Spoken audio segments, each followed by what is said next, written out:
I'm Sharon Krause from the Political Science Department, and I'm delighted to be moderating this session. I'm going to introduce our two speakers. They'll each go for about 30 minutes, then we'll have time for conversation. Rebecca Nedostup is a colleague of mine here at Brown in the History Department. She's going to speak on the topic of practice or praxis. She works on politics, culture, and society in 20th century China and Taiwan. Author of a book called Superstitious Regimes, Religion and the Politics of Chinese Modernity. Barbara Herrnstein-Smith is going to speak about scientism. She's the Braxton Craven Professor Emerita of Comparative Literature and English at Duke, the author of many books and articles, among them, just to name a couple, Contingencies of Value, Alternative Perspectives for Critical Theory, Scandalous Knowledge, Science, Truth, and the Human, and most recently, a book with the very promising and exciting title, Practicing Relativism in the Anthropocene, on science, belief, and the humanities. So welcome to both our speakers. Rebecca?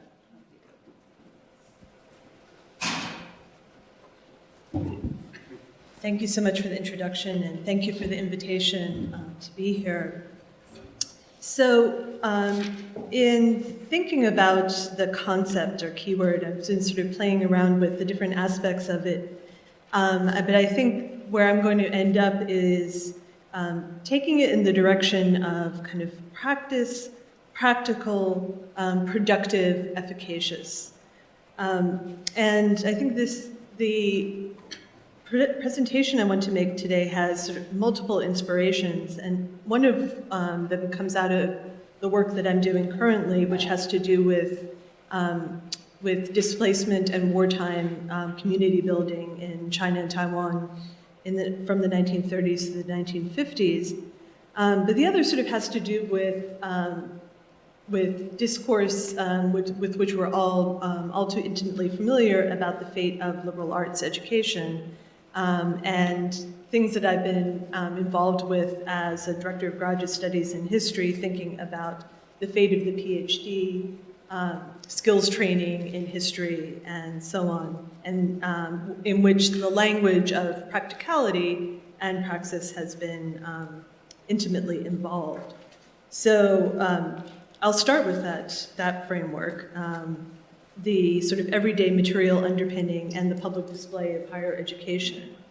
So this challenge to the liberal arts with which we're very familiar, and I imagine was part of the framing of the topic of this iteration of political concepts, has become particularly emphasized since 2008. And one can cherry pick many examples, but I'll just pick the latest salvo, which has shaken historians especially, which is a piece in the newsletter of the American Historical Association just a couple of weeks ago, which reported that according to the National Center for Education Statistics, quote, of all the major disciplines, history has seen the steepest declines in the number of bachelor degrees awarded since 2008. The author, Benjamin Schmidt of Northeastern, argues that this represents, quote, a long-term low for the discipline since the 1960s. So there's a lot to unpack in that piece. If you haven't read it, you can find it on historians.org. And both colleagues in the field and recipients of history bachelor's degrees themselves have set upon that work with alacrity, both Chronicle of Higher Education, Inside Higher Ed, but also on Reddit, where there's on the history subreddit, there's a very active discussion. But I'll note just Schmidt's takeaway. He writes, ultimately, whether through majors or course enrollments, the long-term state of the discipline will rest on how it adapts to a cohort of students and their parents who are much less receptive to arguments for the liberal arts than previous generations have been. This, again, is a common argument that I think we've all heard from one source or another. One strategy, he notes, might be to highlight the post-graduation earnings averages for history majors, which, according to a survey he cites of UT, University of Texas System grads, outpace those not only of English majors, but of neurobiology, zoology, and ecology students. So in this company, I hardly need go about unpacking the kind of empirical basis of this sort of analysis. There's all kinds of holes here.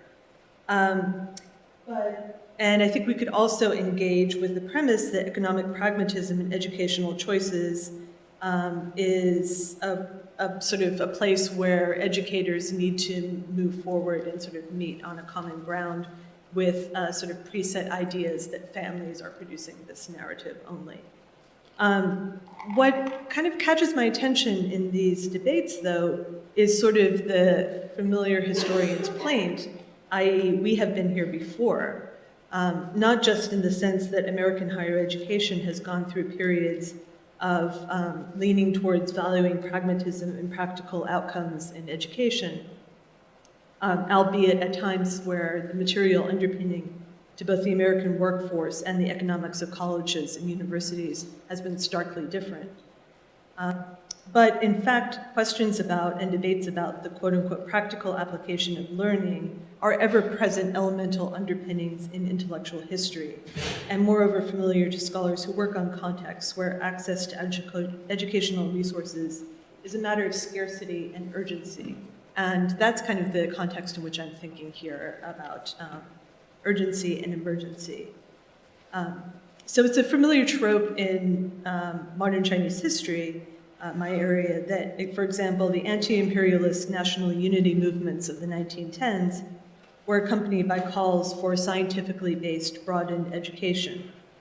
It turns out, though, that many of those who were issuing the call quickly became gatekeepers to new educational institutions, debating whether access to those institutions should rest on the display of literary prowess in essay writing, even if it was essay writing on new topics, or on credentialing according to a new testing regime, which was based on a transnational dialogue about standards displayed according to IQ tests, multiple choice tests, or vocational testing. And this research has been done by, I credit a graduate student here at Brown, Xuan Xu, who's researched this, and scholars elsewhere as well. Prospective students chafed under this apparent contradiction, all the more after Japan invaded first the northeast of China in 1931, gradually encroaching on other parts of the country until outright war broke out in 1937. At this point, it's interesting to note that practical pursuits, and this term appears in various ways in Chinese discourse, shiyong, practical, shiyan, experimental, shixian, yielding results. Practical pursuits in education and enterprise became a near universal goal at the moment that war appeared at the forefront. Nursing, nutrition, agriculture in particular, these are all areas of national development earlier in the 1930s, but they become subjects of deepened strategic government investment and popular interest alike. So of particular interest to me, and where a number of the strategic element and the popular interest coincide, is the idea of refugee management during wartime and post-war China. So in addition to counting and certifying displaced persons, which were estimated to reach as high as 1/4 of the Chinese population, around 90 to 100 million people during the Second Sino-Japanese War. So through these methods with which we're all accustomed, survey, certification, documentation, and so on. The nationalist government of Chiang Kai-shek carried out standard relief measures such as food and clothing distribution in urban areas, i.e. the underpinnings of what we have come to call the modern refugee regime, the philanthropic underpinning. But the element that suggests to me the exploration of practice is the widespread land reclamation schemes, called kanzhi in Chinese, for the rural resettlement of displaced persons.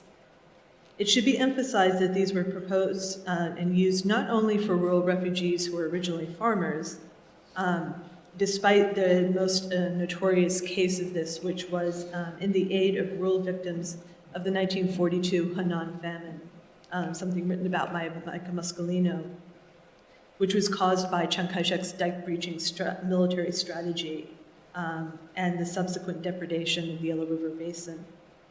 But for state-building entities during wartime, such as the nationalist government in Chongqing, the Sino-Japanese occupation regimes, as well as the communist base area governments, the broadest notion of displacement stretched well beyond groups of scattered persons who were seeking refuge from the depredations of warfare. Each side sought to retain and move economic, governmental, cultural, and personnel resources for immediate tactical survival and long-term strategic victory. Viewed in this light, it's hardly surprising that they similarly viewed emergently displaced persons as potential resources in political military strategy. So, for instance, in 1938, the nationalist government started revising its so-called plan for executing refugee settlements that had emerged some decades earlier in order to take care of disaster victims in northeast China. Now, in the view of the members of the government, this scheme showed promise for placing wartime refugees in previously politically and military unstable inland areas in which it was now moving, so areas where it did not have previous government control, Hubei, Hunan, Sichuan, and so on. They admitted that there were problems in the early experiments that had to be overcome. For instance, the accurate determination of available land. So this included things like census survey, land survey, and so on. And so the government continued to pursue this regime over the first years of the war. And at the same time, we see a number of sympathetic intellectuals undertaking the idea of turning refugees into cultivators, or what we might actually call settlers, as a way of expanding their own practical knowledge, that is, of the intellectuals, and engagement, quote unquote, with the people, as well as bringing education to the wide Chinese population. So there's several different layers of the idea of practice and practicality happening here. And so we see charitable leaders as well as rural reformers taken by the notion that refugee resettlements could simultaneously address urgent problems of sustenance and the housing of the displaced, but also contribute to productivity and the wartime economy by feeding the nation and, by, as some suggested, by replenishing China's population who are being killed off.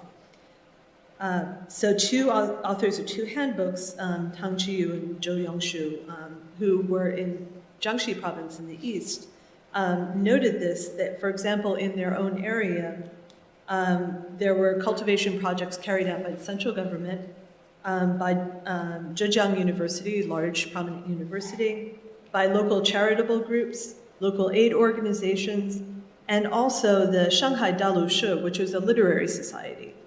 So the members of the literary society had also gotten the spirit to join in. But Tang Qiyu commented, their unfamiliarity with rural living led them to a rapid return to the city to pursue their old dreams. So there were moments when the intellectual dream of merging the displaced intellectuals, merging with the displaced farmers, fell apart quite early. But there was an idea that sort of a utopian ideal that persisted in these plans nonetheless. So the same Tang Qiyu wrote of the rural settlements, quote, "Those who have lost their families will find a family. The unemployed will have work. Those without education will be in school. No matter their place of origin, no matter whether their level of culture is high or low, the important thing is that they will become productive persons." The assumption, of course, being that they were not before. Their contentment will return with responsibility, and their faces will demonstrate the value of collective life. And not only that, but soldiers and farmers would unite for the patriotic revival of the national economy. So this is sort of, I think, a very accurate summation of the principle behind these plans, which came from a number of different levels. The interesting thing behind these plans as well is that the idea was not a kind of temporary solution to the economic problems of displacement, but actually discouraging displaced persons from returning to their homelands. So the author Zhou remarked that it was better to pick refugees who were living on the front because they would have really felt the coercion of death and war, and therefore would make receptive targets for propaganda. He also discussed how practical incentives could be given in order to give farmers the courage to leave their land, meaning leave their homelands, and resettle in these new areas, while Tang suggested a combination of rhetorical and punitive devices to keep settlers at their new destinations.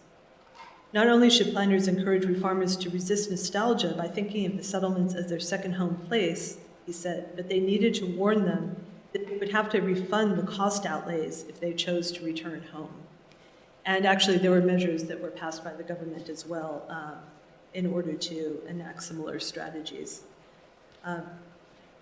So without getting further into the weeds of modern Chinese history, I'll just say that these schemes are not unique. They have some precedent earlier in Chinese history and also resonate in most interesting ways with what the Japanese government was doing, the Japanese colonial government was doing in places like Northern Korea, in border settlements, in establishing strategic hamlets in Manchukuo and so on. And certainly there are other examples around the world where we can make comparisons to this. But I think that it's useful to take a note of this particular example as a corresponding model to the idea of philanthropic refugee aid, and then also as a way, as a new step and an expanded step in the idea of practical education and scientific education during wartime.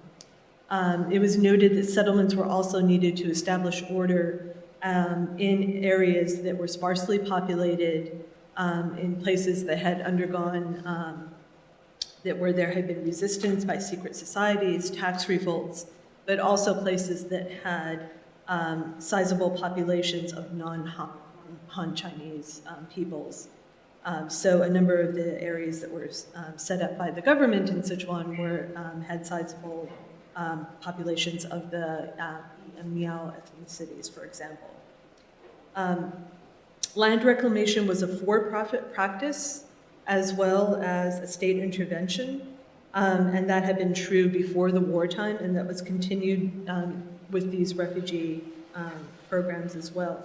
At least 10 limited liability corporations were created during wartime for the purposes of land cultivation by displaced persons. These were funded by bank loans, and party and government officials sat on their boards and were among their investors. So these were interesting public-private organizations.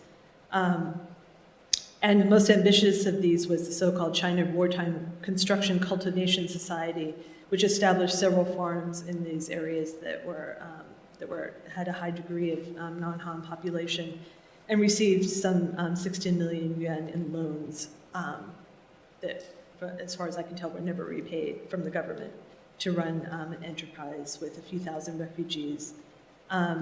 Moreover, the presence of the farms was always usually accompanied by a shift in government and police power. Sometimes military anti-opium operations were covers for the extension of state power. This became a pattern that was carried out extensively throughout. We can see it carried out in the Civil War period and also in the post-war period in China. So as it was carried out in the 1940s as a way of attempting to accommodate both returnees from the interior and those who were escaping the newly insurgent civil war during the 1940s. And this created a lot of problems for both the communists and the nationalists, because the publicizing of reclamation schemes in newspapers brought many disputes about abandoned property, demands from the public, and so on. The state's obligations were called into question when refugees' access to land came into conflict with promises that were made for veterans and payments to veterans, for example. But this idea of setting up rural settlements for both veterans, refugees, and also for strategically displacing and resettling people was maintained. So we see it carried out in Taiwan after the nationalist government relocates to Taiwan in the 1940s, in the creation of communities for military dependents, and also the creation of farming settlements from people evacuated from offshore islands in the 1950s and later in the Cold War period, but also in the People's Republic of China in the Third Front campaign in the 1960s to create rural settlements and resettlements for the industrialization of the countryside. So there's a sort of continuation of this pattern. So why this sort of excursion into this pattern of China's wartime and the creation of this idea of what I'm in some places calling strategic secondary resettlement, strategic secondary displacement. One is that I just want to point out that the idea of practical education or practice-based education and practical philanthropy, the idea that philanthropy always comes with conditions, and the conditions are usually productivity, are not just the products of neoliberalism, but flourish in emergency in the state of exception. I don't need to belabor this in this company, but I just will recap the phenomenon taking place here. That we have a narrative of productivity in education and making people into producers and productive citizens with an attendant class narrative. Combined with that is this idea of redirecting intellectuals into more productive pursuits, or practical pursuits as well. And I think that it's interesting to see the historical shift in China at this time. I think productivity and practicality are used often interchangeably, and that has everything to do with the economic underpinning at the time. And as the industrial economy and the agricultural economy fade away, we see the retreat of the language of productivity and replacement with practicality. But intellectuals are redirected into productive pursuits, but they always maintain a distinction. They always maintain control. And then we see the productivity or practice narrative actualized as a mode of secondary displacement. And that itself has a historical legacy in the kind of philanthropic narrative. We see it continued, for example, in Xinjiang now in China, where the re-education schools and re-education camps carry with them a language of training and education, that people who are being placed in them are being taught practical skills and being taught to engage with the modern economy. But the interesting sort of flip side of this is that there is a kind of power of productivity and practicality in another register for those who were caught up in emergency in projects of liberation that are connected to emergency. And there are various ways of thinking about this. I think some anthropologists and social scientists, James Scott, thought returning to Métis perhaps was a local society might be a way out of this. I'm not sure that that's entirely possible, especially in the 20th or 21st century. But in my study, I'm finding another register which is thinking about the language of efficaciousness and ritual action, and the language of reuniting community and the action that underpins reuniting community and cosmological action, actually. So to give you an example of this, I'll go back to a work by Liu Shun Liu, on Taoism and modernity. And in this, he talks about, he focuses on a Shanghai Taoist who's also involved in scientific communities, Chen Yining, and who was very involved in the process, in the practice of inner alchemy in Shanghai in the 1930s, and then had to rethink his practice at the time of the Japanese invasion. And he commented thus, when a self-cultivator can harmonize the forces within the body, then the body will be without any ills. When the forces of a region can be harmonized, then that region will be free of any calamity. When a whole country can harmonize its forces, the country will enjoy peace and happiness. When the forces in the world are harmonized, peace will prevail. This was his reaction to the wartime, is creating for himself a very serious program of self-cultivation. And he actually said that this is my wartime service. That by cultivating and perfecting my inner alchemy practice, he actually said, I think that in order to stop the catastrophe, we must first rectify the human heart. And he thought that that was his own particular service. He is one among many, and there's a very, very broad range of this kind of action.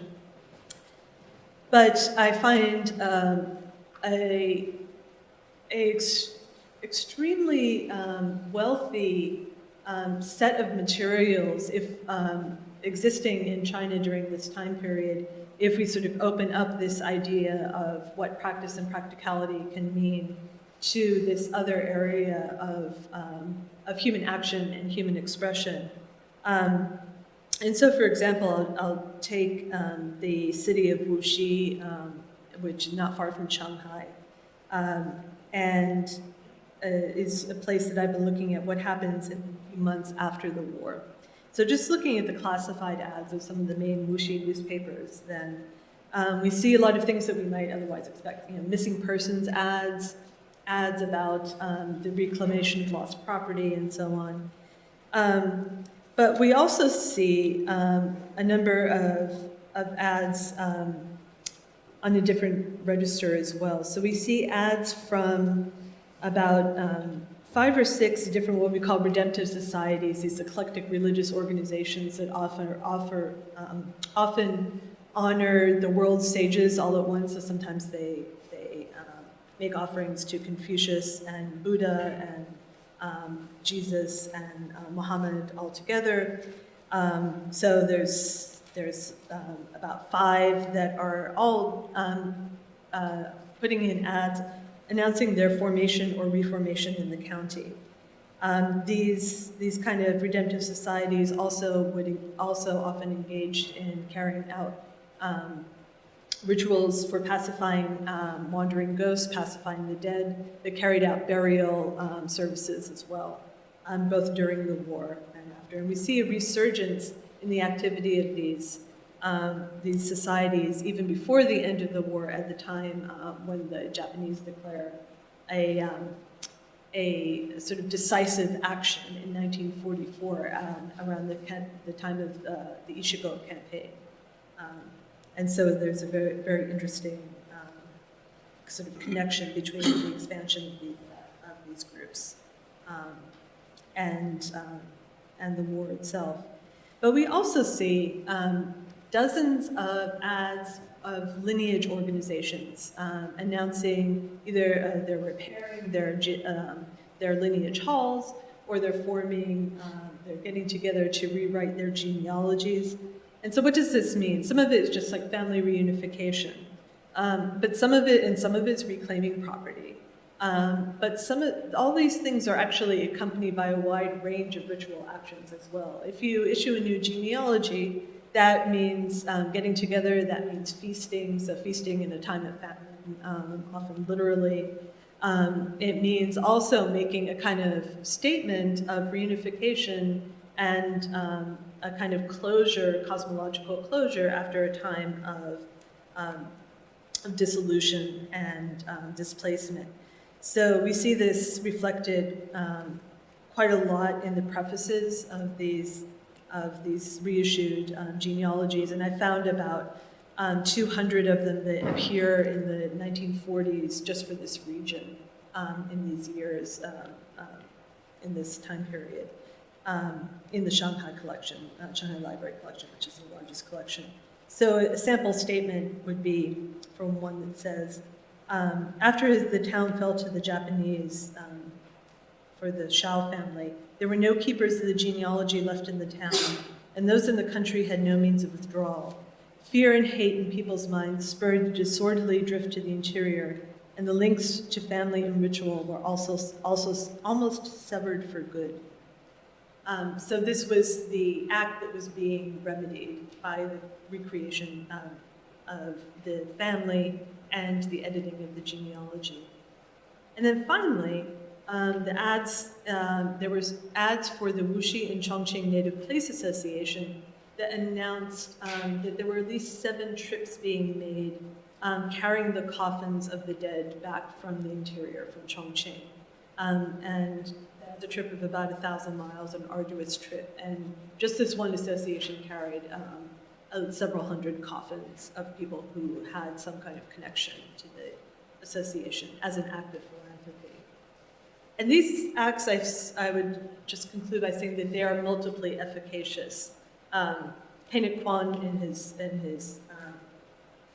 in his analysis of death during the American War in Vietnam, notes that those kind of acts resolve death, the displacement that's created by an unknown person who dies in your community, and then for the family having a person who dies far away from home.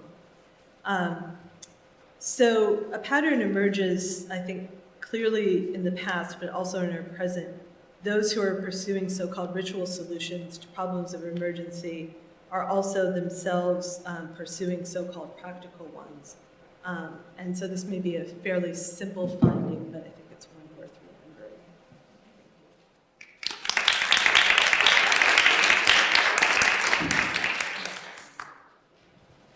Now Barbara Herrnstein-Smith.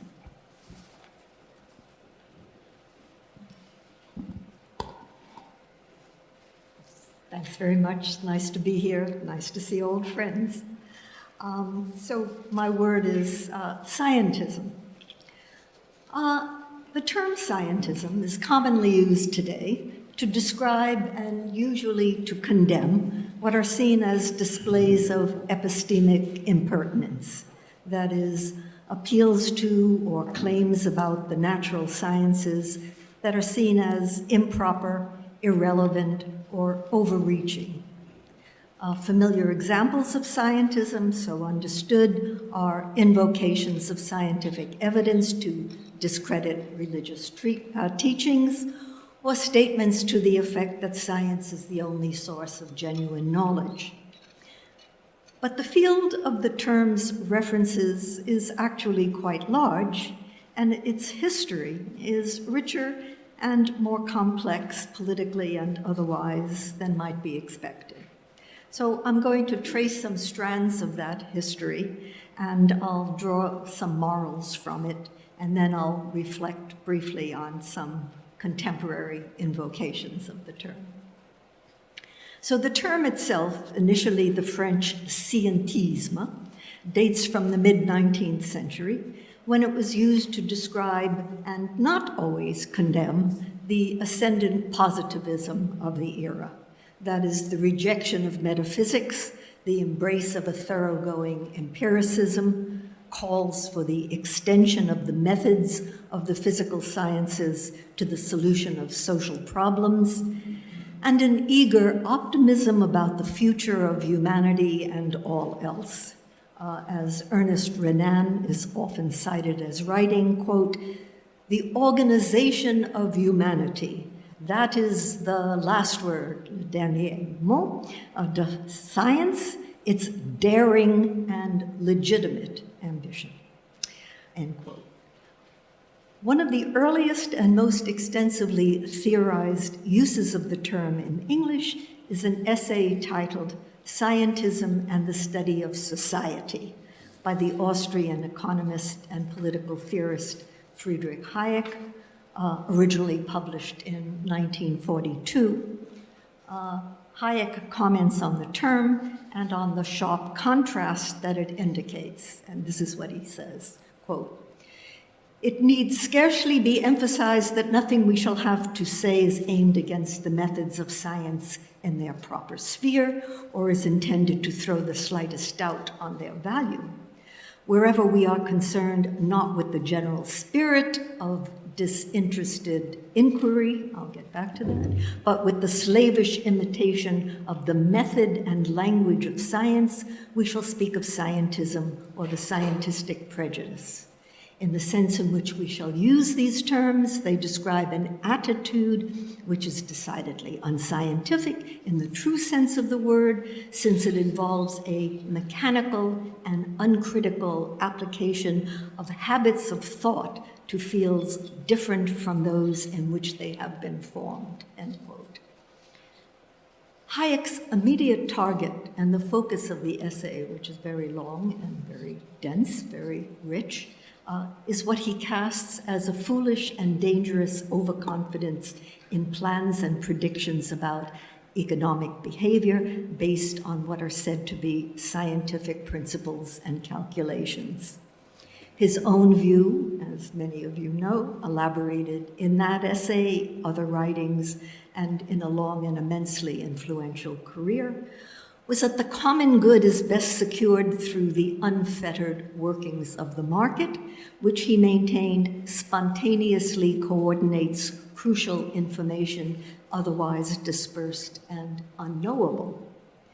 The development of that view by Hayek and others is what we now call neoliberalism, a politically fraught overreaction, it might be said, to the perceived overreaching of scientific socialism. Hayek's sense of the dangers of what he called the pretension to knowledge was shared by his friend and fellow emigre, Karl Popper, who saw psychoanalysis along with Marxism as signal examples of those dangers, and who sought accordingly to establish a criterion for scientificity that clearly excluded both. Although that criterion, falsifiability, has been seen for some time as conceptually dubious and practically unworkable, it was hailed by Hayek as just the test needed, and it's still widely invoked to exclude non-STEM inquiries from claims to epistemic value and sometimes from claims to any value whatsoever. Hayek argued that the aims and methods of the social sciences are distinctly different from those of the physical sciences. That distinction, of course, had been made over and over again in the late 19th century. He had a particular way of making that division. Whereas physicists, he wrote, in seeking to explain the workings of the physical world, replace the categories that we form on the basis of our personally interested dealings with the world with classifications that reflect its objective spatiotemporal regularities. We, social scientists, he's an economist, seeking to understand the conscious actions of humans, rely not on the knowledge given by the natural sciences, but on our self-knowledge, with the assumption, usually correct, he said, that other people experience the world the way we do. Now, this may sound as if Hayek was maintaining that the social, or as we also say, the human sciences are inherently interpretive, and that's a view with which many post-war academics would have agreed at the time, defending their practices from the encroachments of positivism. But Hayek's purposes here were different, and in later works, he made the distinction between the natural sciences and the social sciences on a different basis, namely complexity versus simplicity, where it was the social side of the phenomena that they dealt with. So human societies are complex, whereas motions of objects are simple, therefore requiring totally different methods. So Hayek's conviction that the aims of the natural sciences are specific and the scope of their methods limited was shared by his cousin, Ludwig Wittgenstein. I mean, this is a wonderful little network of people here, all these old Viennese, whose views on the matters of Wittgenstein's are currently invoked by philosophers who are dismayed by the increasing attention and, in their view, improper deference given to the natural sciences by many of their colleagues. The introduction, for example, to a recent volume, which is titled Wittgenstein and Scientism, features a pointed passage from Wittgenstein's late writings, quote, "Philosophers constantly see the method of science before their eyes and are irresistibly tempted to ask and answer questions in the way science does. This tendency leads the philosopher into complete darkness. It can never be our job to reduce anything to anything," end quote. Now, that passage is echoed with a twist by the philosopher and sociologist of science, Bruno Latour, in his 1987 mini or mock treatise called Irreductions, which begins, quote, "Nothing is by itself either reducible or irreducible to anything else," end quote. The twist being the or irreducible, an important twist. Reduction or reductionism, from the macro-phenomenal to the micro-physical, or from the experienced to the presumably explanatory, is a recurring point of contention in these disputes, with defenders of the practice of reductionism observing its centrality and effectiveness in the natural sciences, and critics insisting on its impropriety elsewhere, and sometimes anywhere. Though Latour doesn't use the word scientism, his entire opus can be seen as an extended argument against the views commonly so named. His early critiques of rationalist and triumphalist views of science, like those of other theorists in the field that became science and technology studies, drew on constructivist traditions in the history and philosophy of science, from Ludwig Fleck to Michel Foucault. So in other words, I'm saying Latour's early works drew on the same sort of set of ideas that you see in people in the sociology and history of science from the 80s and early 90s. But Latour's sustained quarrels with conventional ways of framing the relations between science and religion have also drawn on the work of a number of 20th century theologians and political theorists deeply critical of both scientism and a modernity that they associate with the scientific revolution. Among them, a relatively late interest of Latour's, is the Austrian-American political theorist Erich Vogelin.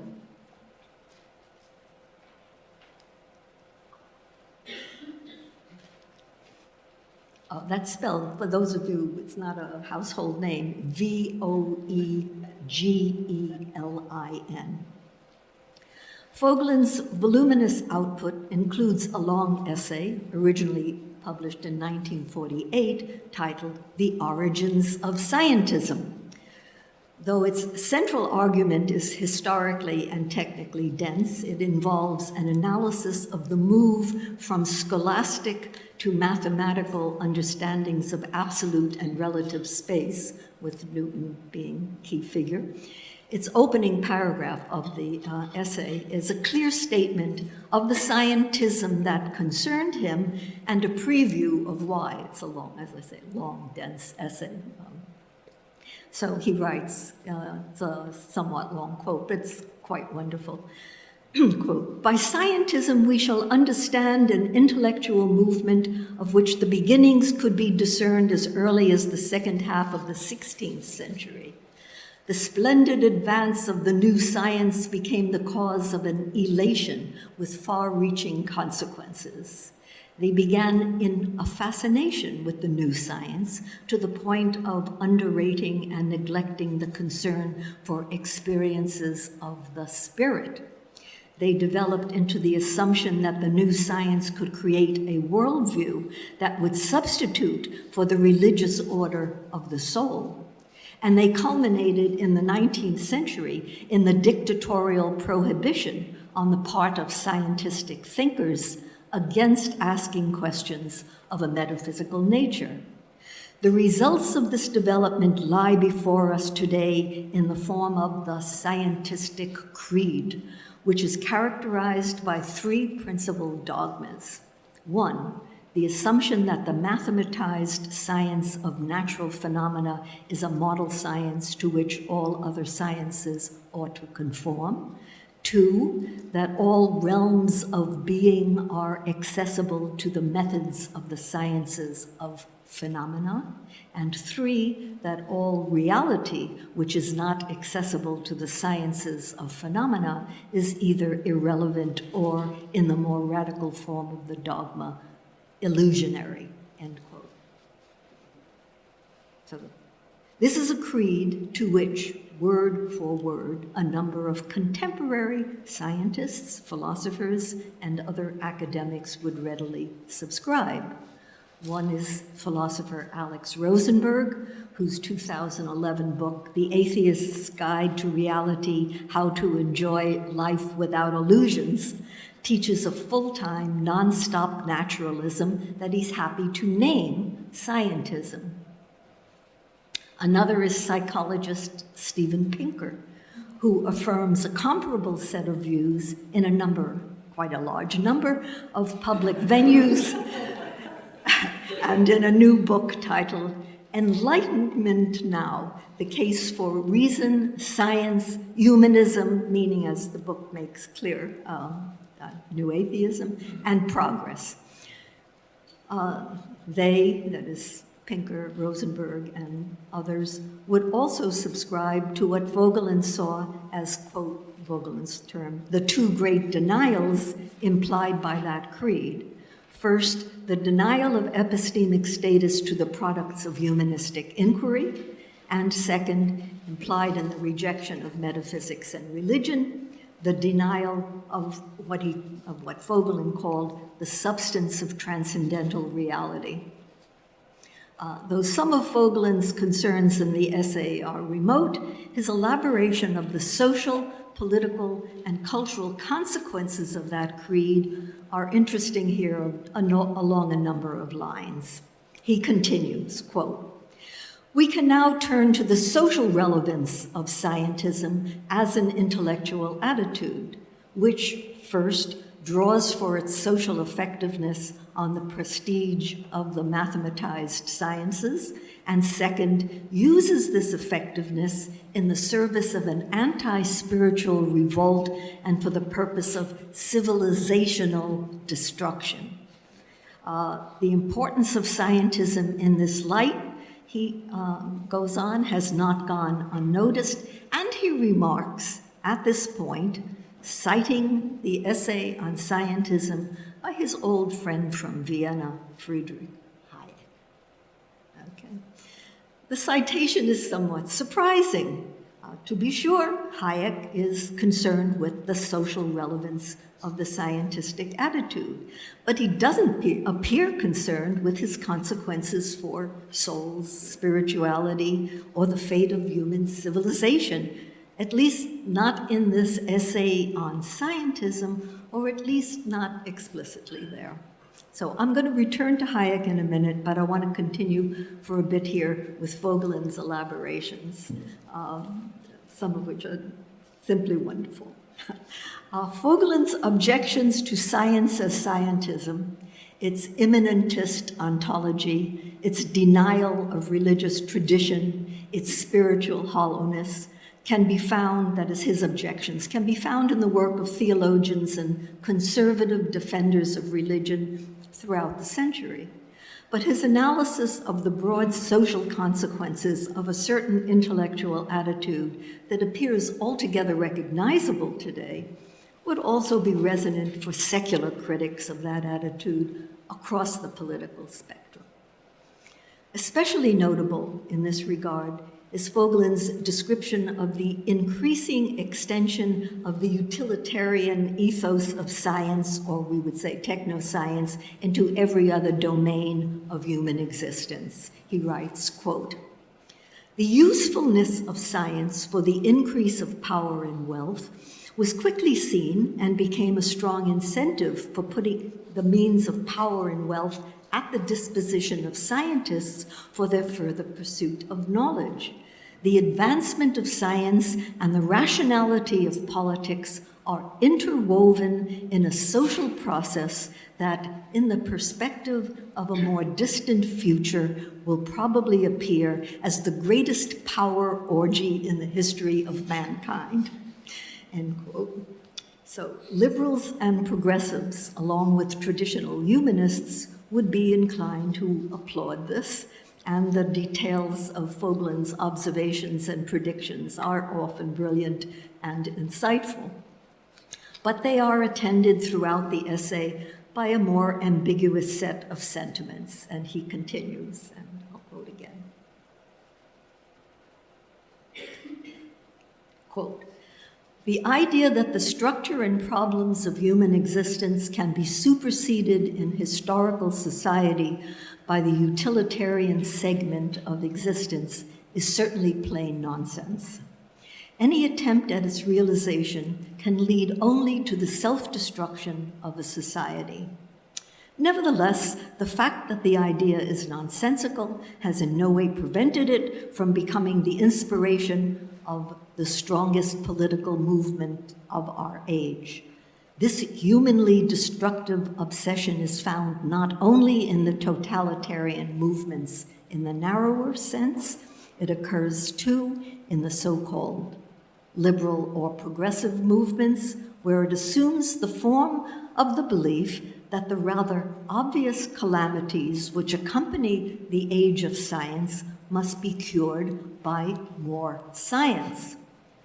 Scientists of more social prestige than human wisdom stand up before large audiences and tell them in all seriousness that social scientists will have to emulate the natural scientists and do their share in order to realize the perfect society," end quote. So this is the late 1940s. Vogelin is not thinking of Sam Harris promoting a moral theory based on neuroscience, or E.O. Wilson drawing out the political implications of ant colonies. Vogelin may be thinking of number-crunching political scientists claiming scientific status for their pursuits, but as other passages in the essay make clear, he's most likely thinking of economists, and specifically of the efforts by political and economic advisors in the United States and England to create a welfare state after World War II. It's an interesting, which returns us directly to Hayek. As I noted before, Vogelin's citation of his essay on scientism is somewhat surprising. Hayek expresses no interest there in anything spiritual, and he celebrates the aims and achievements of the natural sciences in terms that must have given Vogelin some pause at certain points. Hayek writes, for example, "What men know or think about the external world or about themselves are to science never ultimate reality, data to be accepted. Its concern is not what men think about the world and how they constantly behave, but what they ought to think," end quote. So for Vogelin, that aim and achievement of science, that is to persuade us that a mathematical account of the phenomenal world is an account of the ultimate reality, is what makes science so spiritually destructive. Nevertheless, Hayek, like Vogelin and other conservative thinkers then and now, was concerned with what he and they called, quote, the preservation of civilization.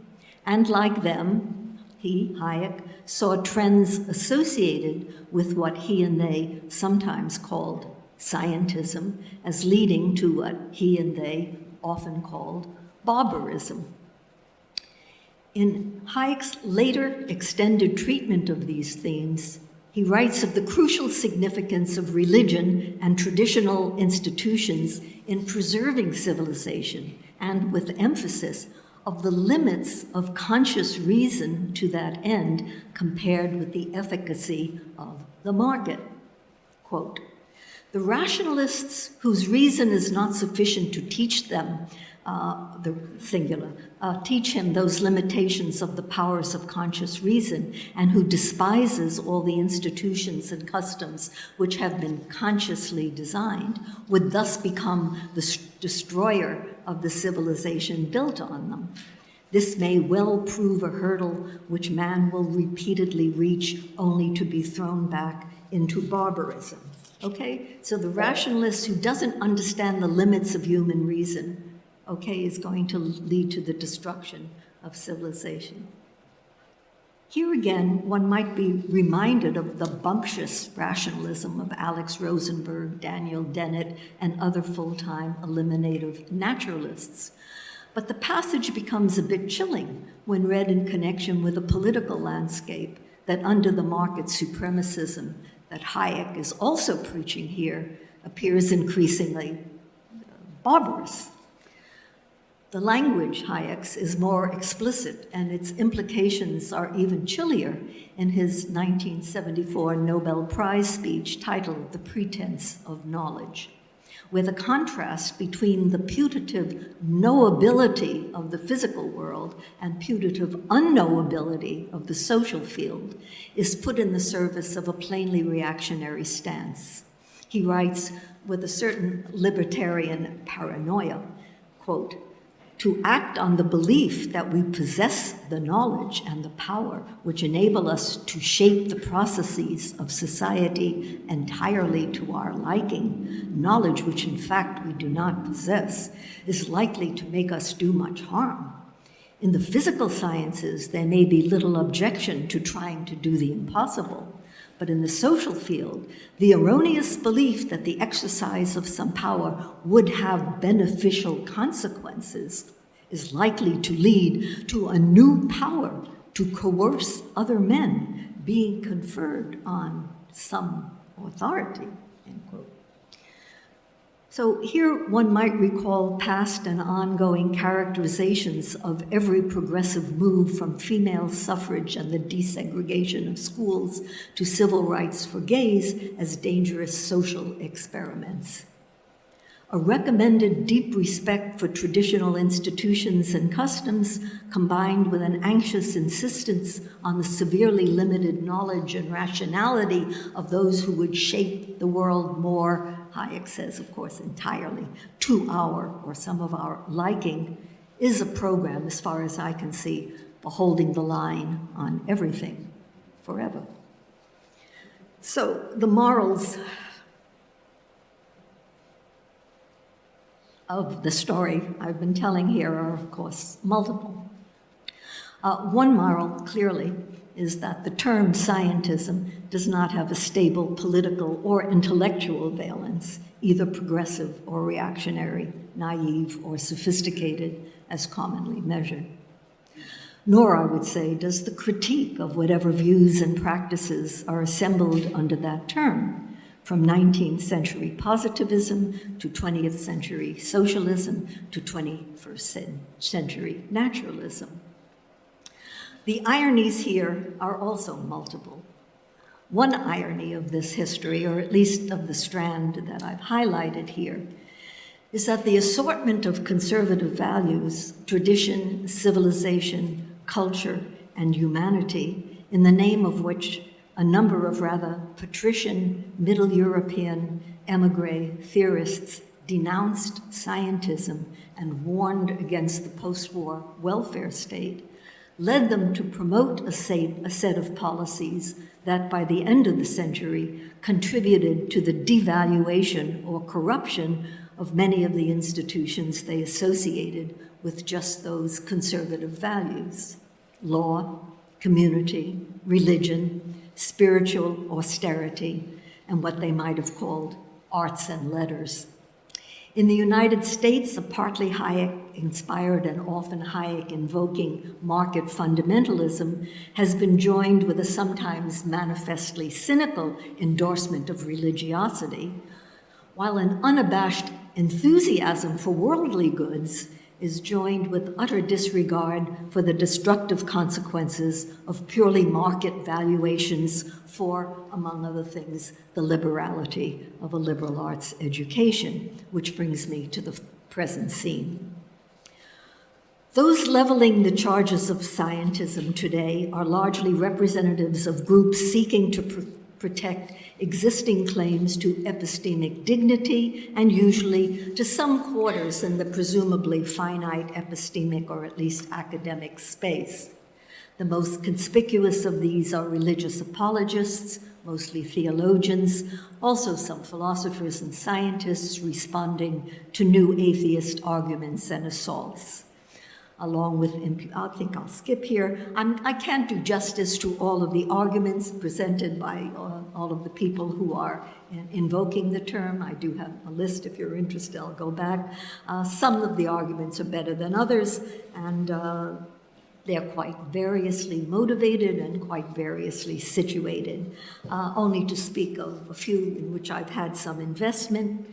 The charge is misplaced, in my view, when leveled by academic philosophers against naturalized approaches to classic questions, especially questions involving the nature of human cognition and thus of what we call knowledge. In other words, I like naturalized epistemology. The more naturalized, the better. It's also misplaced, I think, when leveled by defenders of standard operating procedures in the humanities, invoke it against any and all science-informed approaches. Obviously, there are many that it's worth invoking. The label is earned, in my view, by the obsolete model of intellectual history and exceedingly confined conception of knowledge that underwrite E.O. Wilson's program of pan-disciplinary consilience and related calls for integrating the humanities with the sciences. And it's also earned, I think, by claims to explain religion scientifically on the basis of accounts of human culture and cognition that are themselves conceptually and empirically dubious. And again, each of these I have elaborated in other places. A word about the context of these disputes leads to a final reflection.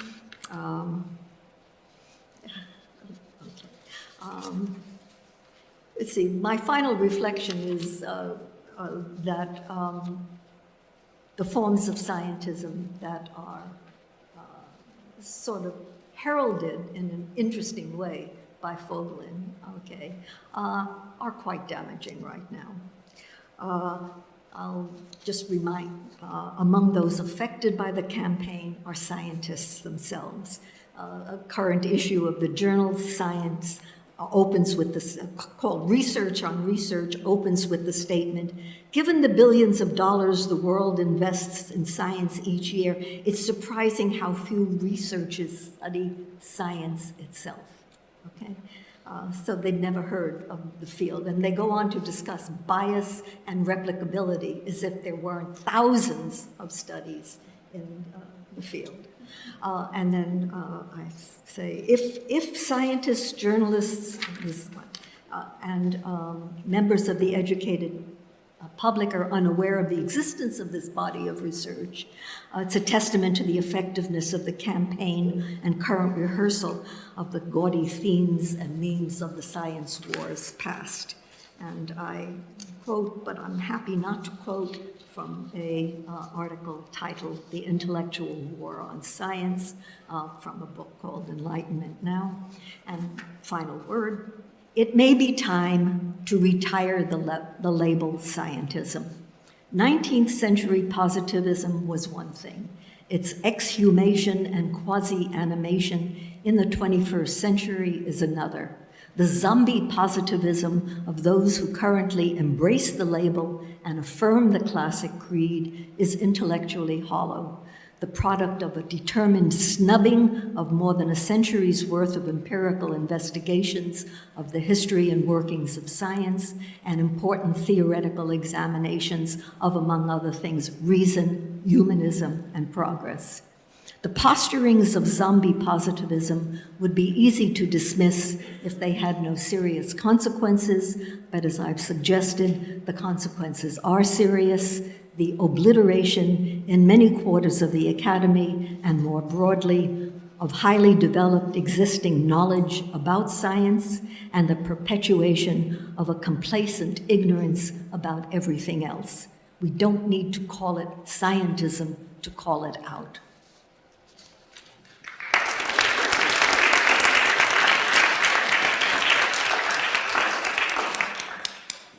One hates to have to be the timekeeper for papers like these. Okay, so the floor is open. I'll keep a queue and I'll keep my eye wandering around the room. So if you have a question and want to get on the queue, just catch my eye. Yes.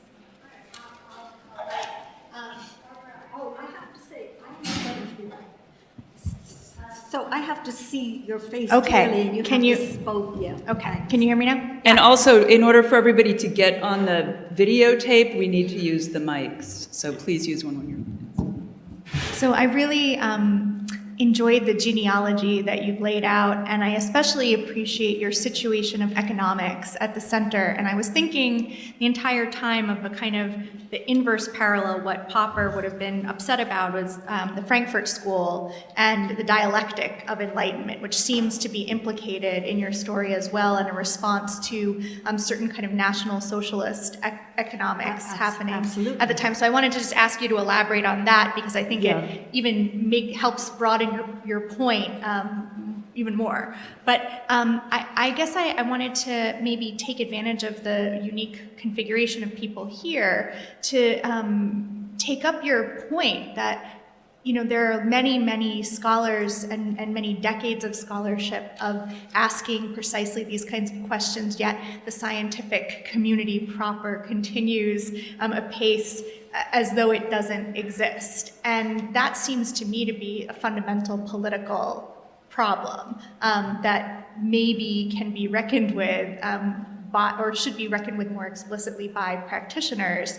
And while some people are wading into that domain, they're doing so in the terms set by people like Pinker and Rosenberg. And so I just wanted to invite you to speculate about some thoughts on what kinds of different strategies does your approach imply for practitioners and people who are teaching practitioners of science studies for maybe getting out of this sort of trap of the stylized fact of scientism itself. So, thanks. Well, I wish I could, produce some winning strategies to that end.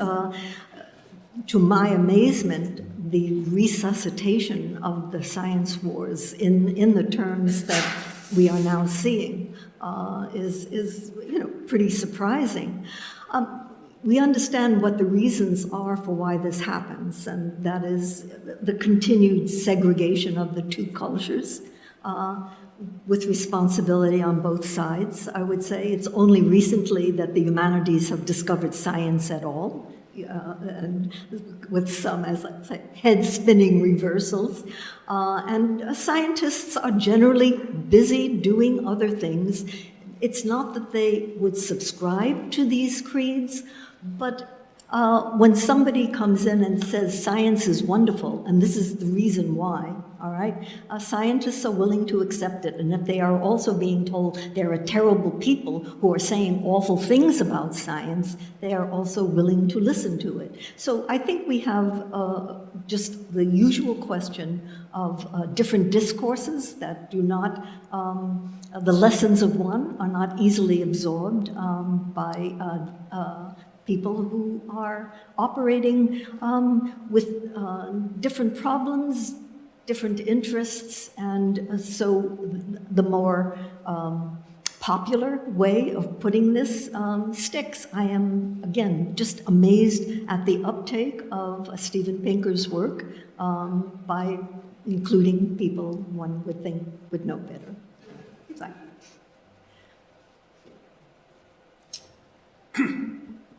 If I can continue in this line, it seems that some critics of science that you have described, let's start in the 70s of the last century, in the 1970s since then, have taken for granted the legitimacy of science. The critics have taken... The critics, and therefore could afford to be critics. I think what I'd like you to talk a little more about is that currently that issue is being put into question where it wasn't before. That is, that science itself is being delegitimated, as opposed to certain practices, certain funding issues, certain, corruption elements, certain power relations. That's what the sociologists of science were concerned with at the time. Yes, this is quite a complex question. If one thinks, you could be referencing a number of different kinds of critiques of science. There were critiques of science, there have been critiques of science with a theological spin, basically forever. And they are often feed into other kinds of humanistic critiques of science. And you're right, if they are granting certainly the power of science, and they're also granting a monolithic status to science. What has happened along the way, to me, very positive moves, is a better understanding of science so that the very term itself is no longer can be come out of one's mouth as if it was a single thing. So one understands many enterprises with different histories and, the notion, E.O. Wilson's notion, for example, of science. I mean, he's a scientist. I have relatives who are biologists. Apparently, he's a very good entomologist. But the theorization of science that goes along with that is very dubious, and yet it has still tremendous uptake. The critique of that view, the monolithic view, and also more basically, in a certain sense, the whole epistemological critique of factuality, objectivity, of every term on which a previous form of, you might say, positive scientism was based, has been held. And now we are having reactions to that reaction as well, where the critique of science is being held responsible, all right, for the absence of any scientific responsibility, any attention to that which science, the sciences, the relevant sciences, to the extent that they can do anything, are telling us things about, for example, the environment, for example, climate change. So, as I say, it's a complex set of cycles where you have an acceptance, which should be questioned, and then a critique, which itself can be appropriated in ways that are broadly destructive. Yeah. Okay, close enough. Thank you so much. My question is for Rebecca, and it's about a different dimension of the politics of pedagogy. So you were sort of focused on the production of productive citizens and a certain kind of practical and utilitarian work. At least as I've seen debates about teaching play out in the history of mathematics education, often these conversations are also about the cultivation of a certain character of person, or the sort of investment in the development of certain faculties at the expense of others. So the way it looks in history of math education, there are this sort of synthetic geometric tradition of the 19th century is all about you should learn math so that you learn how to reason right, so that you develop a sophisticated intuition, so they become a certain kind of person, and this was meant as a criticism of sort of people who wanted to emphasize algebra for its problem-solving capacities or its generalizability or whatever. So I just wondered whether for your people in China, in addition to sort of prioritizing productivity, they were also having a conversation about a desired type of citizen or kind of thinker. And it seems like such a fascinating contrast to a Taoist alchemical understanding of self-cultivation through alchemical practice, which is like a very particular view of a kind of person you're trying to become. It seems like there's a profound politics both to the kind of person you're making, in addition to what their skills will be, that might be. I'd love to hear it more about it. No, thank you for that question, which really, it's really helpful to help me articulate what's going on, because I think this is, in a way, this is an essence of thinking about the problem of displacement and categorizing displaced persons and refugees in this time period, is the whole question of what kind of persons are they and what kind of personhood are they accorded. Because there is a debate in education in China going on from the 1920s through the 1930s and 40s, precisely about this transition from an idea of education as cultivation and self-cultivation to the idea of education as skills acquisition and skills production. And there are still a lot of people on both sides, and a lot of people behind the idea of both and. So that's why, for example, in the credentials debate, you still see people who are not wedded to the idea of producing essay writing in the sense of the old civil service exam. They want to write new style essays using the vernacular, but they are still debating using essays along with IQ testing, for example, as a way of kind of trying to balance both those sides.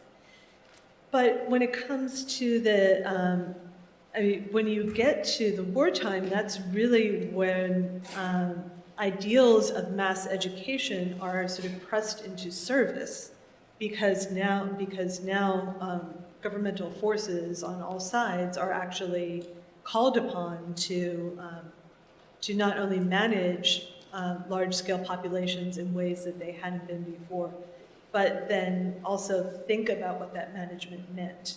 And so beyond just controlling and moderating the social forces of displaced persons, are we going to provide education as well? And then what does that education mean?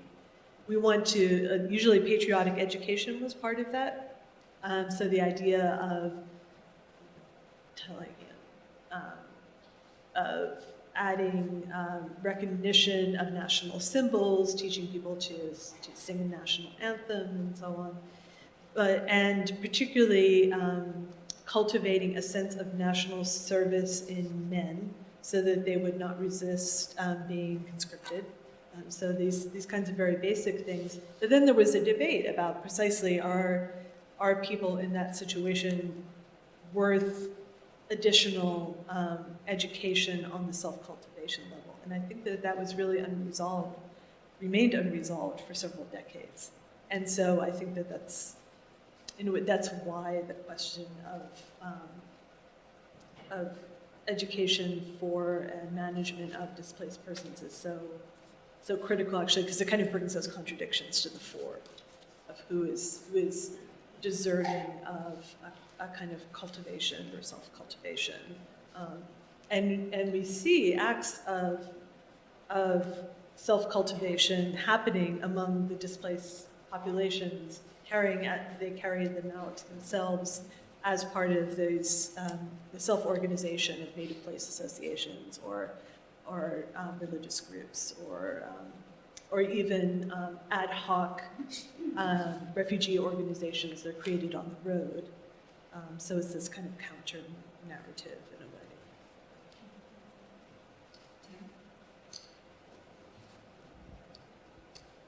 Thank you so much.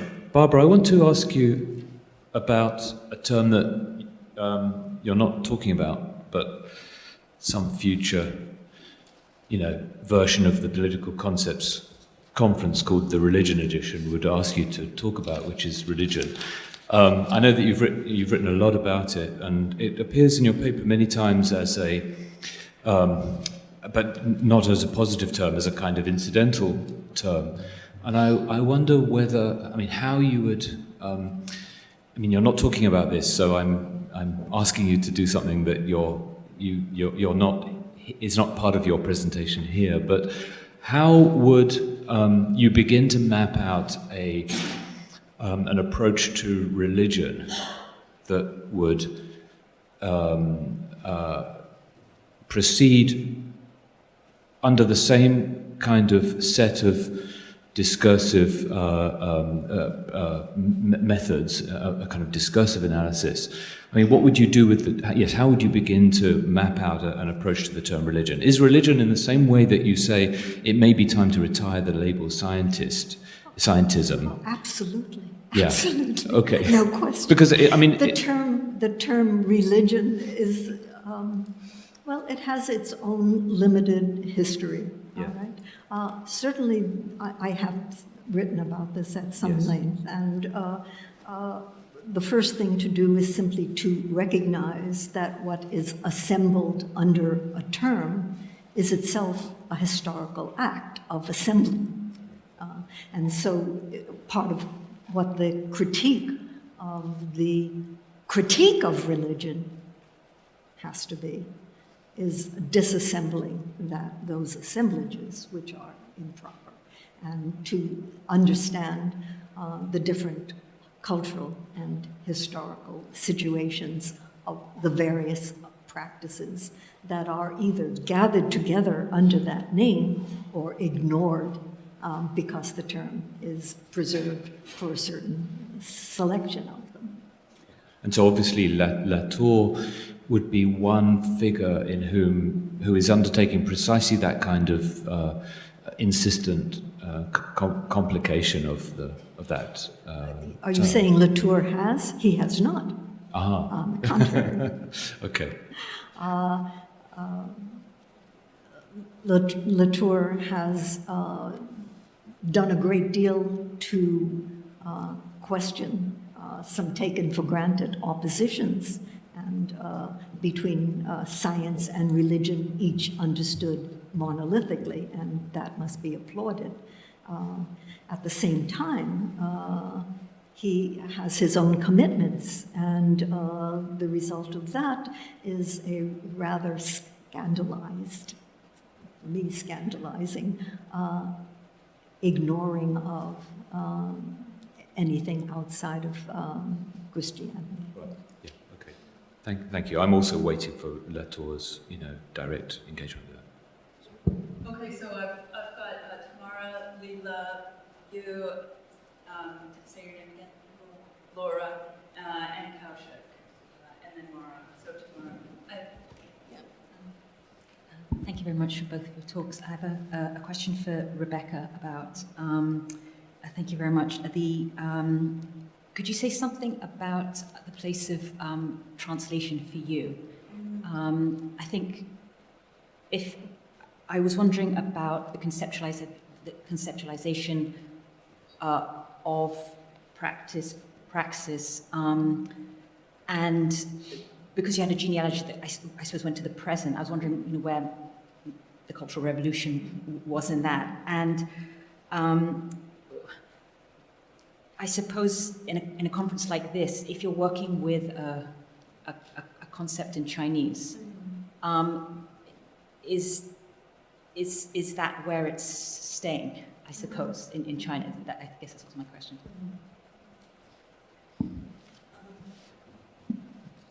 So it's not staying, it's floating all around, I would say. So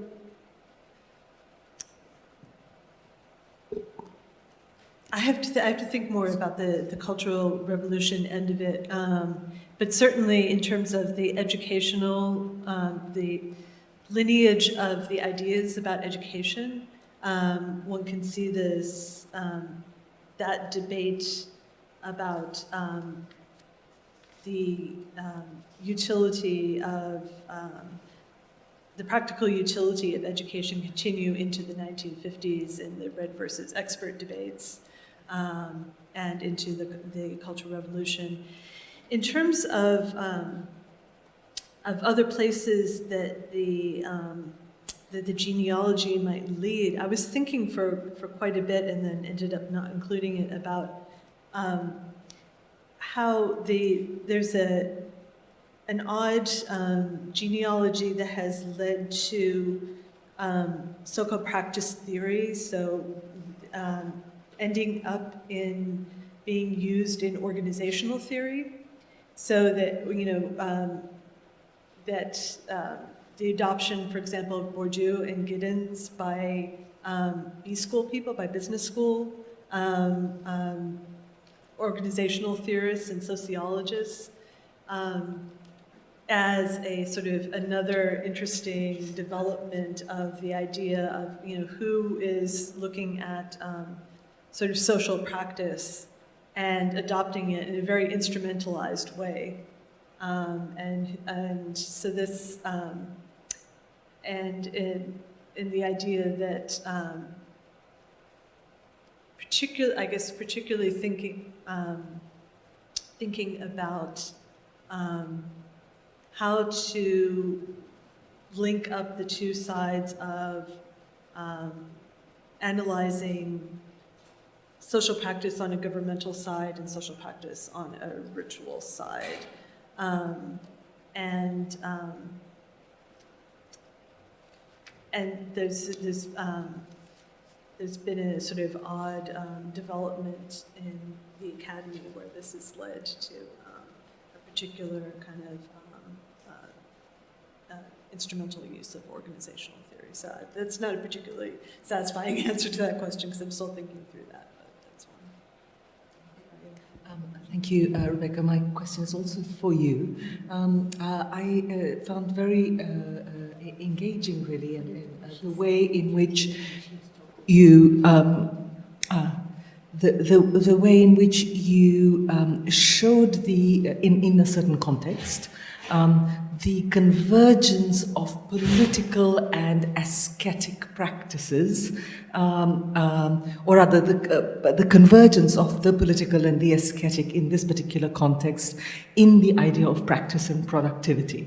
And so my question is whether in this context, as in comparable contexts, there is a divergence between political and ascetic practices. And if there is a divergence, then what might the opposite of praxis be? Not theory or contemplation, but could it be a form of rest?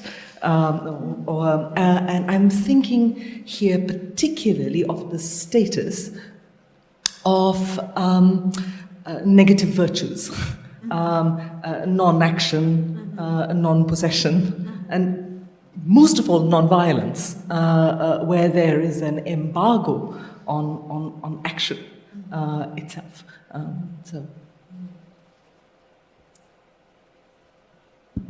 Yeah, that's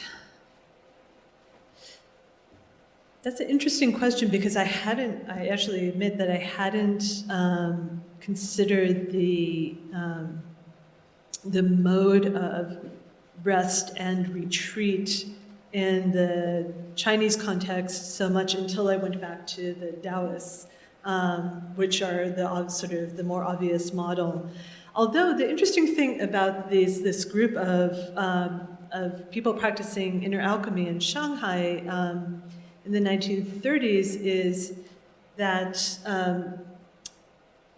I think, and maybe we can play out the mode of nonviolence here. It's an engaged rest, right? They do consider themselves in a way in dialogue and competition with Buddhists who are themselves developing in the mode of what comes to be called humanistic Buddhism, engaged Buddhism during this time, who are doing things, carrying out more public ritual action and then more public physical action, such as the burial details.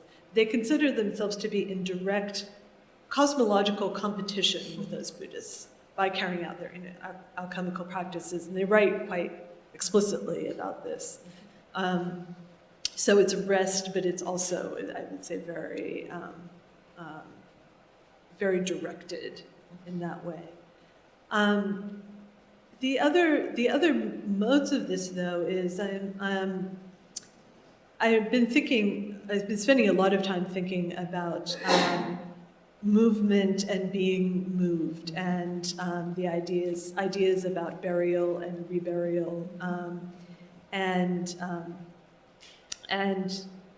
reburial is happens in many different modes, and some of it is ranging from an act of from a economic claim to a claim over land, because when you, especially if you're creating, reburying someone, and this emerges in genealogies, this is sometimes part of the rewriting of physical property. But it is also sometimes just a much more passive and quiet occurrence, and particularly in times where such a large scale of population is displaced.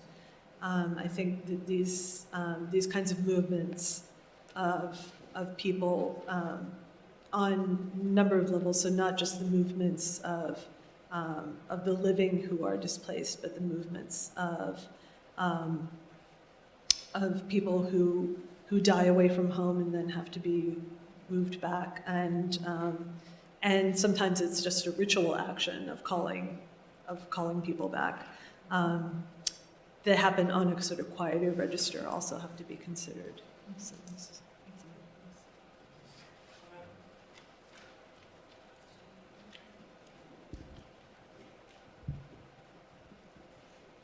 Thank you. I'd like to take the opportunity of Barbara's talk to sort of address what you were saying, but actually ask a question for our organizers. So Adi and Lucas, and I also, Lucas, I invite you to rephrase my question, because this is stemming out of a semester-long conversation in part with Lucas and the political concepts group. But I'm interested in how what comes through partly in your talk is just an observation that so far, and I think most strongly in your paper, that the mode of analysis that we're using here is historicism. And so it's the idea that a political concept, so my question is about the concept of the political concept, how we think that they work.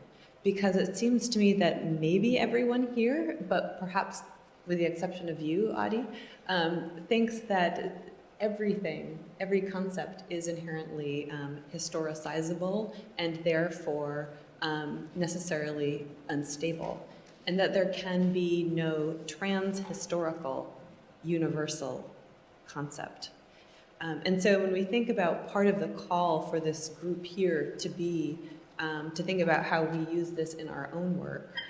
First, the issue is why it is that there are no people here who think that they're, if that is indeed the case, I'm simply revealing my own strong feelings. Why it is that perhaps there aren't any people here who think about concepts through logic. So think that there are concepts, that there are things that are not necessary. Yes, perhaps, who think about things like justice and value, beauty, these sorts of things as perhaps universals, which is of course makes me very uncomfortable. At the same time, when the call is perhaps here to be normative, what then happens to our claims when it is simply the case that, oh, just for the here and now with this group of people, this is how we are invoking a concept. But as soon as we stop talking about it in this here and now, then it goes away or it changes. When under global capitalism, perhaps it is the case that it would be nice to have some ahistorical concepts. So, Adi, could I ask you? Many rehearse on this question. So I do think that every concept is historical and should be historicized. So I'm not an exception to this group in this sense. And historicizing a concept is a way to politicize it. It's not the only way, but it is a way. It is a way to politicize it. Just a second. But when I'm asking you, or anyone here, okay, but what is science? And you're telling me science is this and this and this, and you're telling me the history of science or the sociology of science. But you make a claim about what science is. So you're not only historicizing. You have your claim has an implicit claim for universality.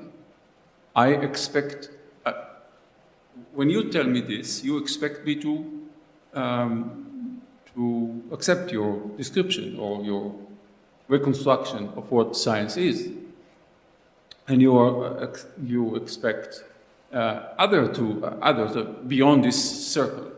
So I think that in the very performance of the answer to the question, what is X, there is something which is potentially transcend the limits of historicization. There is more there, and this more is not a product of our. It's not based on our, some contact with the ideas, some, a special relation with the eternal ideas or something of this sort. It's, I think, an effect of the fact that you, one of us who answer the question in this way, is willing to take a position and to say, this is how I understand how things are. And I'm willing to risk some speculations about it, and I'm willing to be called, for my mistakes. But I'm not only telling the story of how this concept came into being. I'm saying something about how the concept should be used, how it should be understood at this moment, at this particular moment. I would add to this that when we conceptualize, some of us do it more often than others, but people do conceptualize. When you are asked by your students, what is X? You give an answer. When we do it, we perform the concept. This is how I understand it. We perform the concept. And the answer exists or is valid or carries weight in the performance itself. Tomorrow I may have another answer. I'll have clearer mind. I know something new. I learned something new, etc., etc. So in this sense, we can think back about not only the historicity, but the particular location and time and space of the performance of the concept. And I think that the concept exists as being a concept is a kind of entity that exists only in the discursive performance of the concept. So, Only? Yes. So this has opened up, obviously, a very rich and interesting line of conversation and inquiry, but we do have 3 more people on the queue, so what I want to suggest is that we keep this on the table as part of the conversation going forward, including over lunch and dinner and so on, but that we let the people who have questions for our 2 speakers get their voices in before we run out of time, which is going to happen in 15 minutes. So, okay, so I've got Kaushik. So this is for Barbara. Thank you for your paper, which was so provocative at so many levels. And I want to think aloud in response to one of the strands that you opened up, and I'm not sure this is fully formed yet, so I hope it makes sense. So I'm very interested in how one of the axes along which scientism became politically critical was along the axis of religiosity and atheism. But I want to think about another binary alongside. So not religiosity and atheism, but religiosity and secularism, right? Because the question of belief, when one thinks of secularism, the question of belief is not necessarily in opposition to that of truth, though it could be in some cases, but is also an expression of state attitudes towards cultural practice. Right? So the politics of laicite, for instance, is not necessarily about trueness or falseness. So I'm starting to think about what would happen if we thought about scientism in terms of the religiosity secularism axis, knowing that secularism itself is very situated and means different things in different places at times. And it might seem like this is a completely different trajectory and it has nothing to do with scientism at all. But I'm thinking of the first generation of critiques coming out of India of what might be called scientism, people like Ashish Nandi, J.P.S. Roy, Shiv Vishwanathan, who were making their critiques of science as critiques of modernity and of political modernity, where Nandi especially, for him, his critiques of science were intimately entwined with his critiques of secularism. And so what's being thought of there are links to traditions of Praxis, potentially Gandhian, but one also sees this in relation to work on Islam and the fatwa and so on, where the question of science is not just a question of truth versus belief, but a question of a relation to ethics and a good life. In other words, the question not of a relation to fact, but to value. Right? And one of the things that was so interesting about your paper is the way in which there seemed to be an emerging link between the religiosity-atheism connection and a political debate where the presumption is that the political problem is one of economic management, especially Hayek, right? But what would it mean to extrapolate this debate beyond that, to think about things also having to do with, if you like, culture, ethics as the grounds of politics, as might emerge in a religion secularism? That's a really rich question.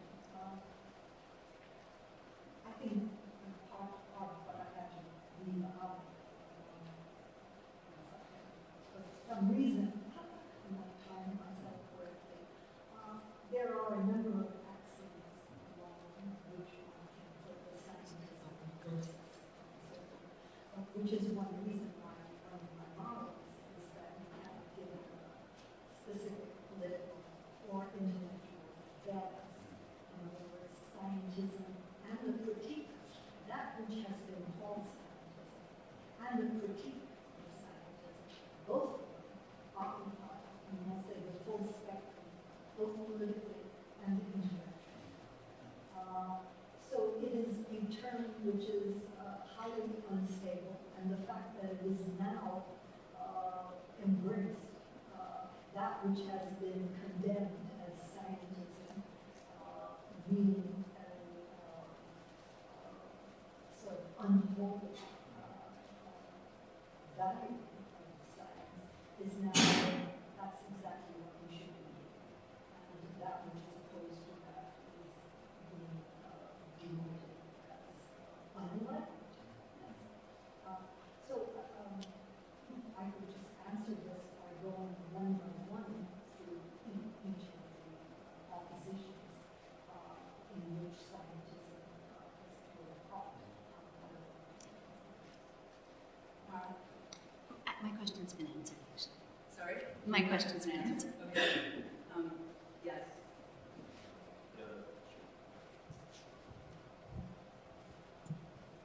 This question is for Rebecca.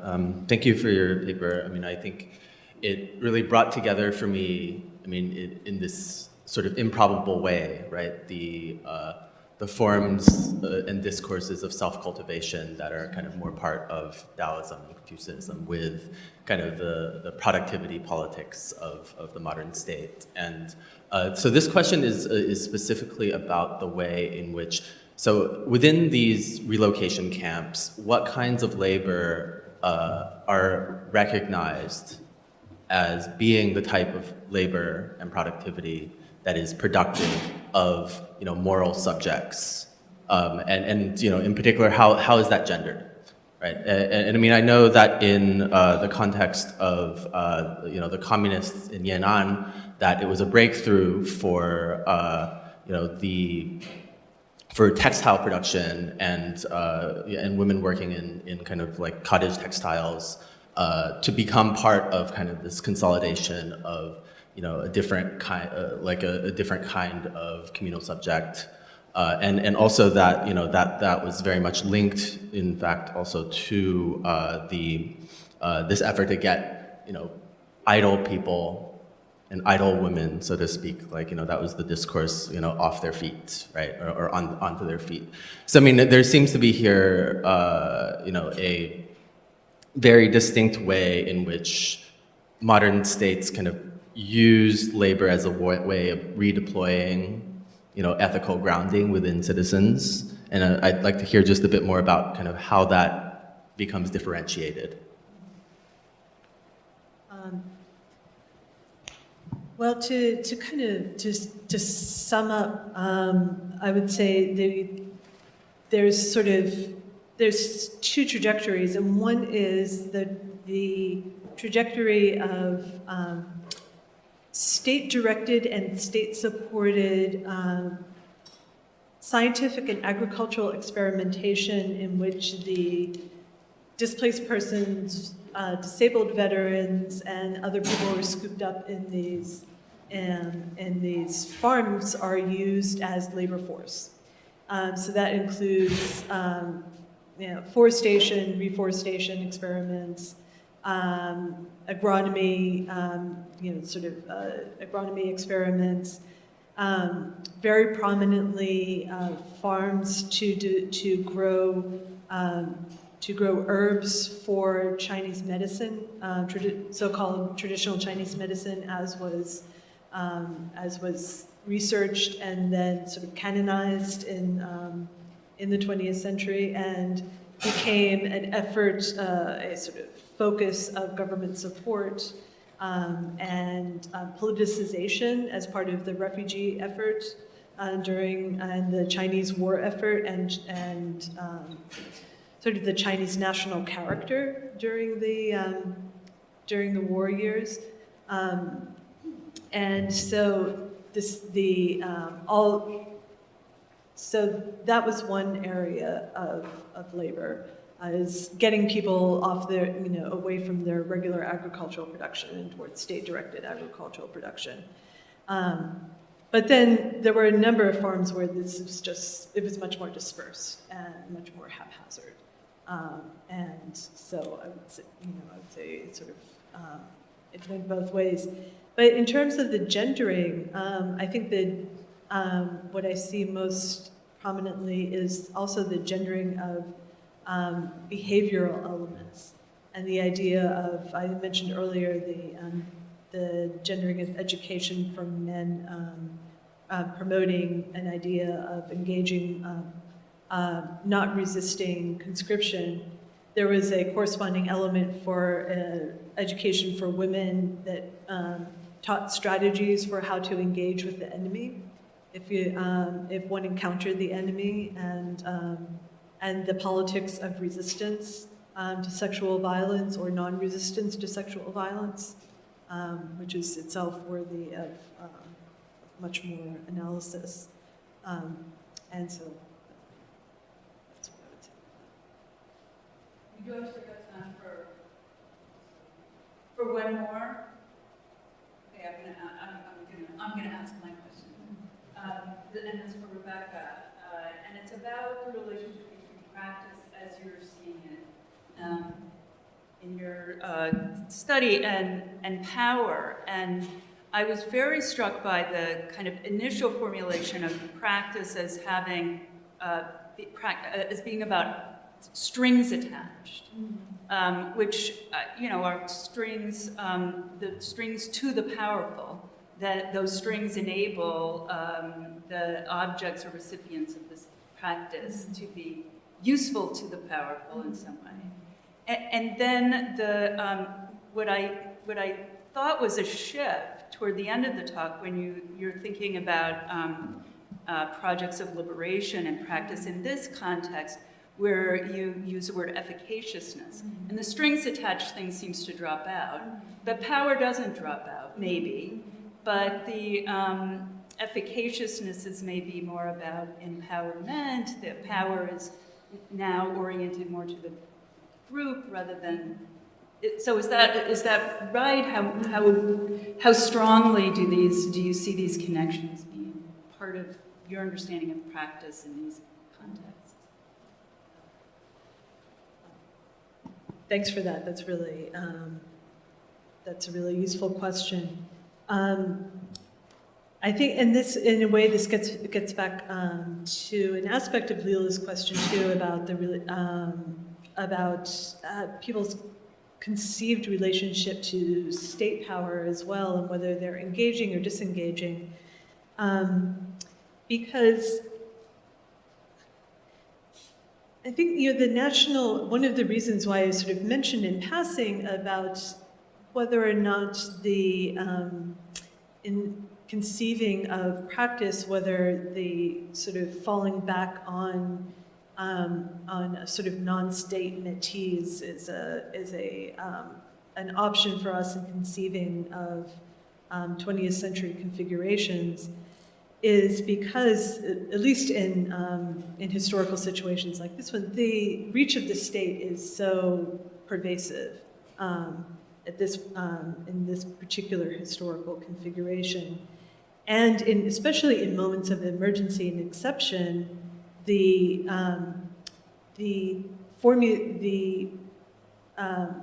promise of the national formulation, or the promise of the nation as a mode of political expression and political organization as a potential route to liberation is so promising to people that even those who do not want to engage with the government's mode who don't want to engage with those strings and don't want to engage with the route to power, still often want to engage with that mode of national formulation and national liberation.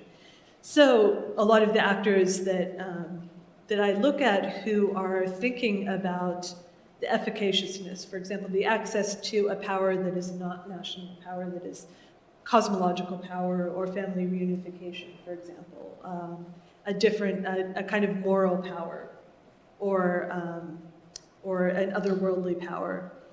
They're often still thinking about engaging with national power. They're often still talking in the same register about wanting to reunify the family, but also engaging with the mode of Chinese nationalism.